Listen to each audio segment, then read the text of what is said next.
We are making clam chowder today, and you will need 1 bag of clams, 5 medium-sized red potatoes, bacon, celery, carrots, half a large onion, salt and pepper, half and half, and then you can add some extra canned clams and sea clam juice for some extra flavor if you want to.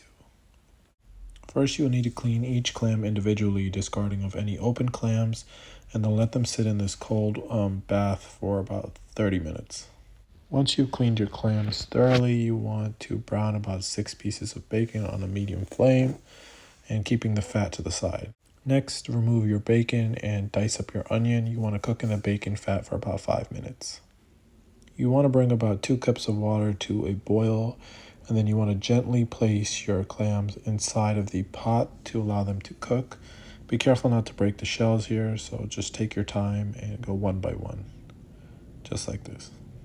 While our clams are being steamed, you want to dice up your potatoes and add about 3 tablespoons of cornstarch, which will help thicken up our chowder. So once you've added your cornstarch here to the potatoes, you just want to mix up the 2 ingredients thoroughly.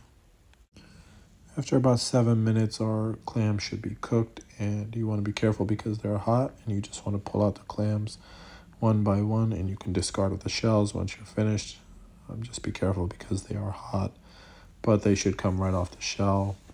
Don't worry, they're fully cooked. Once deshelled, this is what the clams look like. Not the most appetizing, but they are delicious once they're added to our chowder. You do not need to buy store-bought clam juice when using fresh clams.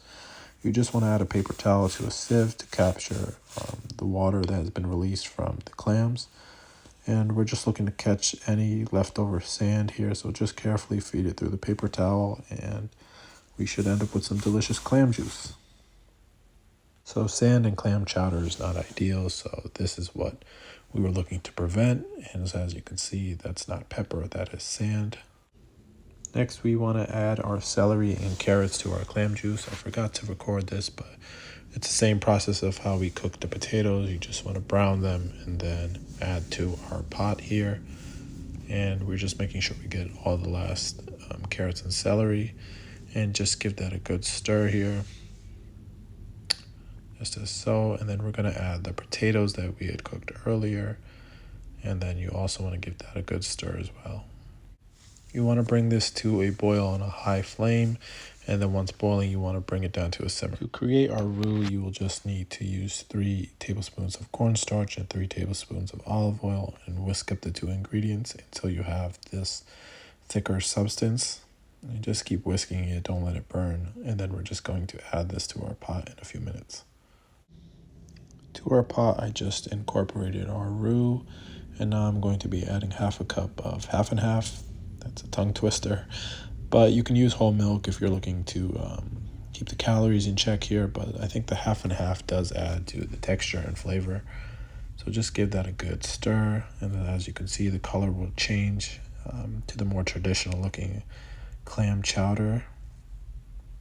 Perfect. After about 45 minutes of cooking, enough to make sure our potatoes have gone soft, you want to add the clams last because you don't want them to become too chewy. So once you've added your clams, we're just going to give this a good stir, and we're almost ready to eat. After we've added our clams, we will be cooking on a medium flame for about another 5 to 8 minutes. And we're just looking to thicken up our chowder here, so just keep giving it an occasional stir. You don't want it to stick to the bottom of the pot. So I'm just going to keep stirring here until I get the consistency that I like. And here you have it. This is our final product. You want to add the bacon at the very last moment because you don't want soggy bacon in your chowder. But yes, this was delicious, and enjoy.